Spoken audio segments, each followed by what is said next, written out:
Hey everyone, Bitcoin's price goes up for two reasons. One is adoption, and second is human productivity growth, which goes up over time. So let's talk about each of those. First is adoption. Bitcoin's price goes up as more and more people use Bitcoin. And over time, that number keeps going higher and higher. And human productivity growth, which means the rate at which humans get better at making things. So, for example, a can of Campbell's soup costs 10 times as much over the last 10 years. But that's not because we got bad at making Campbell's soup. We actually got a lot better at making Campbell's soup. Had the government not inflated the money supply in such a completely out of control way, a can of Campbell's soup would be much cheaper today than it would have been 50 years ago. But that's not the case. It's 1,000% more expensive. And the reason for that is the government has printed insane amounts of money, which has made the dollar much less valuable. If we were actually measuring the price of a can of Campbell's soup based on how hard it was to make a can of Campbell's soup, the price over time would be much cheaper because humans just get a lot better at making tin cans, a lot better at making soup, and everything like that. So if you have a money that is not constantly being inflated into oblivion, like the US dollar, the money increases in value, and it increases in value by about 3% per year. And that is because on average, over the long term, humans get about 3% better at making everything on average. That means we get 3% better every year at making a Big Mac, a can of Campbell's soup, a park bench, lumber for housing. If you take everything else out of it, humans in general get about 3% better at making everything. And so if you have a money with a fixed supply, like Bitcoin, where there are only ever going to be 21 million, then the value of that currency goes up by about 3% per year, because the amount of things you can buy with it goes up about 3% a year, but the amount of currency in circulation does not go up by 3% a year. And as a result, you end up being able to buy more stuff. So let's talk about adoption. So adoption is the rate at which people are using Bitcoin. People are deciding to store some of their wealth in Bitcoin so that they can save their time and energy for later, which is what money is. It's the ability to save your time and your energy for later, because if everybody knew everything they needed and they needed everything they needed right now, we would not need the concept of money. We only have money because we want something that lets us buy stuff later.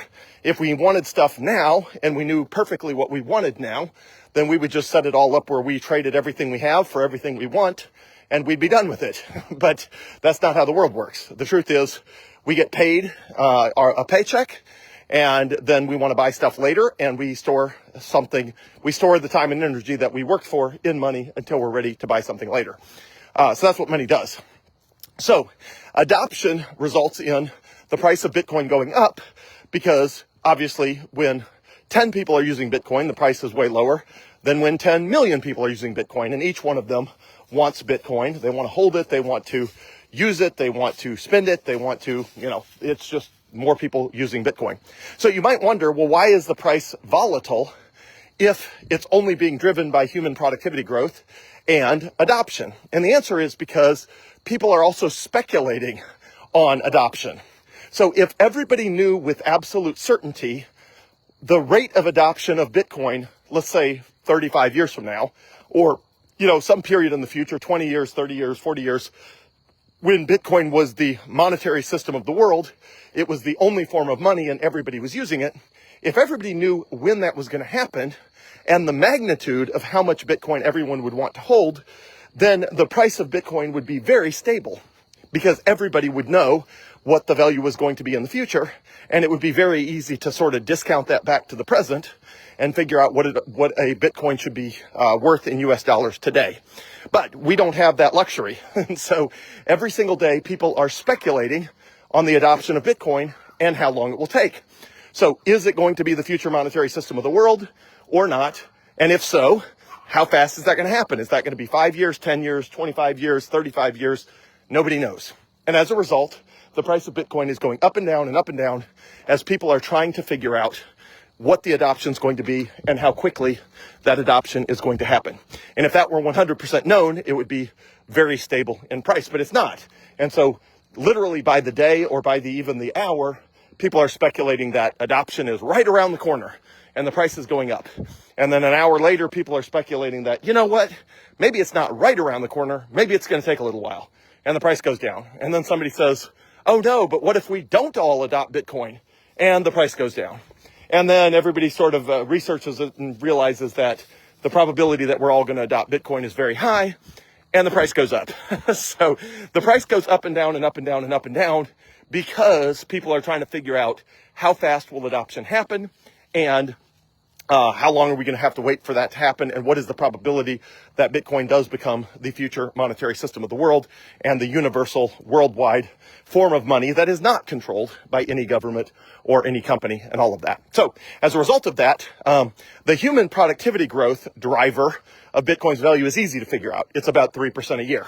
So Bitcoin should go up by 3% a year for the rest of eternity, even after full adoption. So even when 100% of the world is using Bitcoin for everything, and Bitcoin is the only form of money worldwide, Bitcoin's value will still go up by about 3% per year. And that is because humans will still be getting better at making stuff by a factor of roughly 3%. And so as we get better at making stuff by 3% a year, there is more stuff to buy with our money by about 3% per year. And therefore, when you have a fixed supply of money, only 21 million, it results in the purchasing power of that money going up by exactly the same amount as the amount of stuff you can buy for it. So if you can buy 3% more stuff every year because humans are 3% better at making stuff, then that means your money will go up in value 3% per year.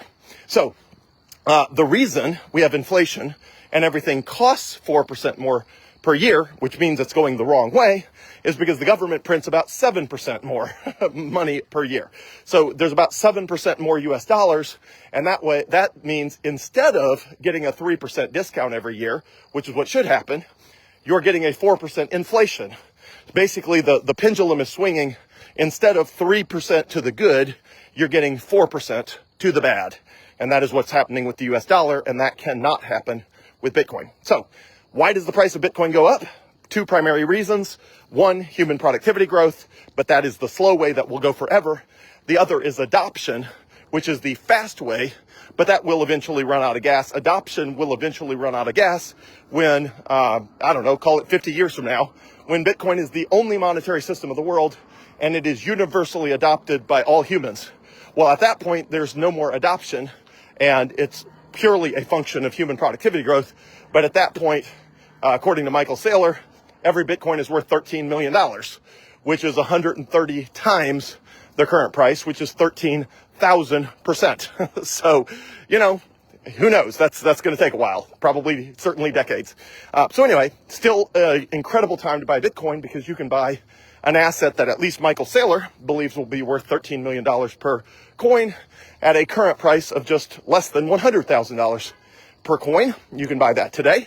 And you can benefit from being an early adopter to the money of the future in the present. And benefit on top of that by human productivity growth, which will make Bitcoin go up by 3% per year forever, regardless of adoption. So that's why Bitcoin goes up, adoption and human productivity growth. And human productivity growth will go on forever. Adoption will not go on forever, but will certainly go on for decades into the future, driving the price from where it is now to likely way into the millions of dollars per coin. Although, because we've never had a sound money that worked, meaning a scarce money that worked worldwide, that has never been a thing, it could be much higher than even millions of dollars per coin. So have a great night, everyone. And I'm always here for anything you need. Thanks.